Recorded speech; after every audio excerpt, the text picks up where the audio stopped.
दोस्तों नमस्कार, मैं हूं बीएम मिश्र और अनसुने किस्से में आज फिर हाजिर हूं एक नई कहानी के साथ। दोस्तों इस मंगलवार मैं आपको सुनाने जा रहा हूं कहानी पंडित जी की छड़ी। उन दिनों गांव के स्कूलों में शिक्षक को पंडित जी का संबोधन दिया जाता था। गणित वाले पंडित जी, हिंदी वाले पंडित जी, अंग्रेजी वाले पंडित जी। पंडित जी यानी पढ़ाने वाला। शिक्षक चाहे जिस जाति का हो, बच्चे उसे पंडित जी ही कहते थे। रत्नेश के स्कूल में अन्य विषय के शिक्षक तो थोड़ा बहुत रहम भी खा जाते थे, लेकिन अंग्रेजी वाले पटेल पंडित जी सब बच्चों से समान रूप से पेश आते थे, पूरी बेरहमी के साथ। जिस बच्चे को पीटना होता उससे खुद ही बेशरम का डंडा तोड़ कर लाने को कहते और हथेलियां पसरवा कर तब तक पीटते जब तक खून रिसने की नौबत न आ जाती। तो आइए सुनते हैं पुराने समय में शिक्षकों के पढ़ाने की नायाब कला का चित्रण करती ये कहानी। रोज की भांति रत्नेश सुबह 6 बजे बिस्तर से उठा और मवेशियों को चारा भूसा देने के बाद फिर लेट गया। हालांकि चारा भूसा देने के घंटे भर बाद वो मवेशियों को पानी भी देता था, लेकिन आज वो दोबारा नहीं उठा। पिता भुवनेश्वर ने सोचा कि शायद आज वो थक गया होगा, इसलिए उन्होंने खुद बाल्टी में पानी भरकर हर मवेशी के सामने रखा। फौज से रिटायर होकर आए भुवनेश्वर यूं तो नियम और समय के बड़े पाबंद थे, लेकिन रत्नेश के मामले में अक्सर वो नरम हो जाते थे। रत्नेश उनका इकलौता बेटा था, वो उससे बहुत प्यार करते थे। सेना में सेवा देने का परिणाम था कि भुवनेश्वर अनुशासन के पालन में सख्त थे। किसी की छोटी मोटी गलती भी उन्हें बर्दाश्त नहीं होती थी। भुवनेश्वर यदि किसी को कोई काम सौंप दें और वो काम एक बार में पूरा न हुआ तो फिर वो छड़ी या तमाचे से ही बात करते थे। घर का हर सदस्य उनसे डरता था, परंतु रत्नेश को उनकी सख्ती से थोड़ी बहुत छूट मिली हुई थी। रत्नेश जब 9 बजे तक नहीं उठा तो भुवनेश्वर को थोड़ी चिंता हुई। उन्होंने आवाज लगाई, कारे रत्नेशवा, आज स्कूल न जाएगा क्या? चल उठ जल्दी। रत्नेश बिस्तर पर लेटा जरूर था, लेकिन सो नहीं रहा था। पिता की आवाज उसके कानों में हथौड़े की तरह पड़ी। वो लगभग कराहते हुए बोला, बाबू आज सिर में दर्द है, स्कूल जाने की हिम्मत नहीं हो रही है। रत्नेश इस साल 9वीं कक्षा में था। दरअसल स्कूल में कल अंग्रेजी के शिक्षक पटेल जी ने सभी बच्चों को वंडर ऑफ साइंस पर ऐसे लिख कर लाने को कहा था। रत्नेश ऐसे नहीं लिख पाया था, इसलिए पड़े पड़े स्कूल न जाने का बहाना ढूंढ रहा था।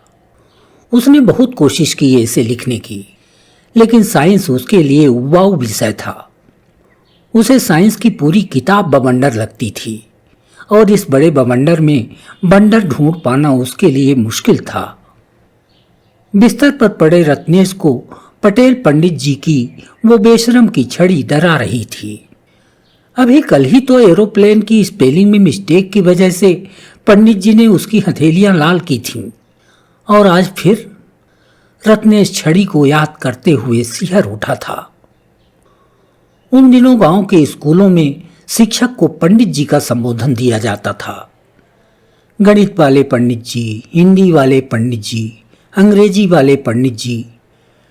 पंडित जी यानी पढ़ाने वाला। शिक्षक चाहे जिस जाति का हो, बच्चे उसे पंडित जी ही कहते थे। रत्नेश के स्कूल में अन्य विषय के शिक्षक तो थोड़ा बहुत रहम भी खा जाते थे, लेकिन अंग्रेजी वाले पटेल पंडित जी सब बच्चों से समान रूप से पेश आते थे, पूरी बेरहमी के साथ। उन्हें जिस बच्चे को पीटना होता उससे खुद ही बेशरम का डंडा तोड़ कर लाने को कहते और हथेलियां पसरवा कर तब तक पीटते जब तक खून रिसने की नौबत न आ जाती। बच्चों की भी आदत पड़ चुकी थी पटेल पंडित जी से पिटने की। अंग्रेजी में थोड़ी बहुत इधर उधर तो हो ही जाती है, इसलिए पटेल पंडित जी की छड़ी से कोई न बच पाता। हालांकि पंडित जी में एक खासियत भी थी। महीने के अंत में वो बच्चों का टेस्ट लेते और जो बच्चा सबसे अधिक नंबर लाता उसे पारितोषिक के रूप में एक टॉफी देते थे। इसके बाद वो सभी बच्चों का उत्साहवर्धन करते और पीटने का कारण बताते। उनका कहना था कि शिक्षक की छड़ी एक दवा के समान होती है जो पढ़ने में कमजोर बच्चे के लिए रामबाण साबित होती है। छड़ी दिमाग को तेज करती है। शरीर पर पड़ने वाली इसकी तीव्रता कठिन से कठिन सवाल को भी आसान कर देती है। अधिकांश बच्चों के अभिभावक भी पटेल पंडित जी के इस फार्मूले का समर्थन करते थे। इनमें रत्नेश के पिता भुवनेश्वर भी शामिल थे। उनका मानना था कि अगर किसी दिन बच्चे को 2-4 छड़ी ना पड़े तो इसका मतलब यह है कि उस दिन स्कूल में पढ़ाई नहीं हुई। आवाज देने के आधा घंटे बाद भी जब रत्नेश नहीं उठा तो भुवनेश्वर खुद उसके पास पहुंचे। आज क्या हो गया तुझे? उठ काहे नहीं रहा है? देख बेटा, कोई और बात होती तो ठीक था, लेकिन पढ़ाई में मैं तुझे तनिक भी ढील नहीं दे सकता। बाबू, सच में आज मेरे सिर में बहुत दर्द है। स्कूल जाने की हिम्मत नहीं हो रही है। रत्नेश धीमी आवाज में बोला। अच्छा तो चल वैद्य जी के पास, कोई दवाई ले आते हैं। तैयार हो जा जल्दी। भुवनेश्वर अपनी साइकिल निकालकर बाहर खड़े हो गए।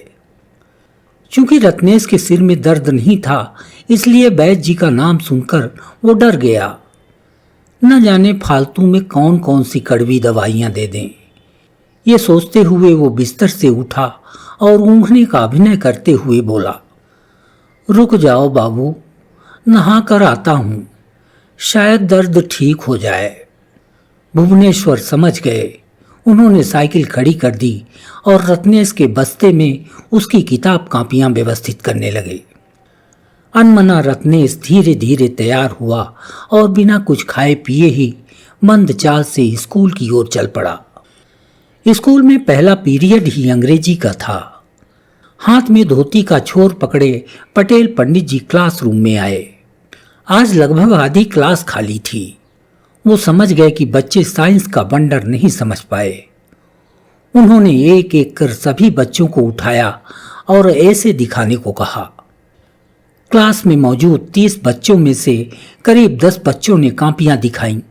बाकी 20 बच्चे जब अपना नाम सुनते तो बिना समय गंवाए बाहर बेशरम का डंडा तोड़ने निकल जाते। फिर डंडा पंडित जी के हाथ में पकड़ाते और अपनी हथेलियां पसार कर ऐसे खड़े हो जाते जैसे पंडित जी प्रसाद बांट रहे हों। रत्नेश शाम को जब घर लौटा तो उसकी दोनों हथेलियां सूजी हुई थीं। पिता भुवनेश्वर ने कारण पूछा तो रत्नेश ने सब कुछ सच सच बता दिया।